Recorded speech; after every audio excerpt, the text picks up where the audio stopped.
Hi అండి. అందరికీ నమస్కారం అండి. ఫ్రెండ్స్ మనకి ఇప్పుడిప్పుడే మరొక లేటెస్ట్ అప్డేట్ అయితే రావడం జరిగిందండి. అది కూడా 2 తెలుగు రాష్ట్రాల విద్యార్థులకు గుడ్ న్యూస్.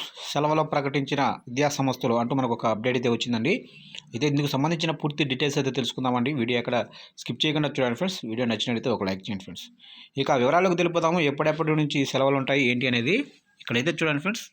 తెలంగాణలో పాఠశాలలకు సెలవులు ప్రకటించారు. క్రిస్మస్ పండుగ సందర్భంగా తెలంగాణలోనే మిషనరీ స్కూళ్లకు డిసెంబర్ 22 నుంచి 26 వరకు సెలవులు ఇచ్చారు. డిసెంబర్ 26వ తేదీని రాష్ట్ర సర్కారు సాధారణ సెలవుల జాబితాలో చేర్చింది.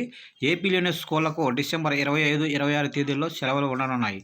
కొన్ని చోట్ల డిసెంబర్ 23ను కూడా సెలవులు ప్రకటించారు.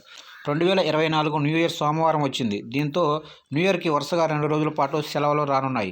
తెలంగాణ ప్రభుత్వం మాత్రం జనవరి 1వ తేదీన ఇచ్చిన సెలవును ఫిబ్రవరి 10వ తేదీ రెండో శనివారం పని దినంగా ప్రకటించింది.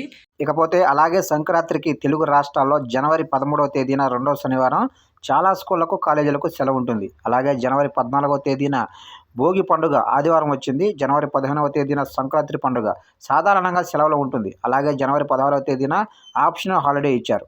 చూశారు కంటే మొత్తం మీదుగా తెలుగు రాష్ట్రాల్లో పండుగ సెలవులను ఈ విధంగా ప్రకటించినట్లు ఇప్పుడే మనకి ఒక లేటెస్ట్ అప్డేట్ అయితే రావడం జరిగిందండి. చూసారా ఫ్రెండ్స్, అప్డేట్ నచ్చినట్లయితే లైక్ చేసి ఇలాంటి మరిన్ని లేటెస్ట్ అప్డేట్స్ కోసం ఇప్పుడే మన ఛానల్ని సబ్స్క్రైబ్ అయితే చేసి ఫాలో చేయండి ఫ్రెండ్స్.